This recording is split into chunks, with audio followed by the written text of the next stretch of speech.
మీ అందరికీ తెలుసు, ప్రభుత్వం ప్రతిష్టాత్మకంగా చేపట్టినటువంటి పేద మధ్యతరగతి కుటుంబాలు ఇబ్బంది పడకూడదనే ఉద్దేశంతో ఒక పేద పిల్ల పెళ్లి చేస్తే కళ్యాణ లక్ష్మి షాదీ ముబారక్ అనే పథకాన్ని విస్తృతంగా అన్ని ప్రాంతాలకి ఇబ్బంది కలగకుండా చేయాలనే ఉద్దేశంతో కార్యక్రమాలు చేస్తా ఉన్నాం.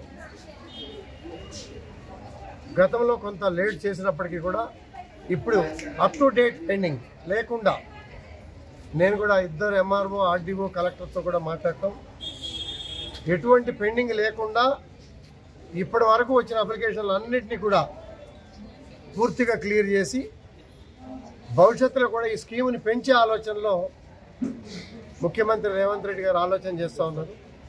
ఇప్పటికే మీ అందరికీ కూడా తెలుసు, ఆర్టీసీ విషయంలో ఉచిత బస్సు మహిళలకి, అలాగే రైతు రుణమాఫీ అనే విషయంలో కూడా దేశంలో ఎక్కడా లేని విధంగా 2 లక్షల రూపాయలు సగం చేసినా 300 చేసినా మిగిలిన వాళ్ళకి ఇప్పుడు ఇస్తున్నప్పటికీ కూడా 2 లక్షల రూపాయలు రుణమాఫీ చేయడం అంటే సమస్యైన వ్యవహారం కాదు. మరి కరెంటు విషయంలో కానీ ఇటువంటి విషయాల్లో కూడా ప్రత్యేక శ్రద్ధ తీసుకొని ఆర్థిక పరిస్థితులు కొంత ఇబ్బందికరంగా వాతావరణంలో ఉన్నప్పటికీ కూడా సంక్షేమం ఆగకూడదు, అవసరమైతే ఒక అడుగు ముందుకేయాలని చక్కటి ప్రణాళికలతో ముందుకు పోతూ అభివృద్ధిగా ముందుకు పోయే ఉద్దేశంలో మేమంతా కూడా ముందుకు నడుస్తూ ఉన్నాం. దానిలో భాగంగానే ఇది ఒక 3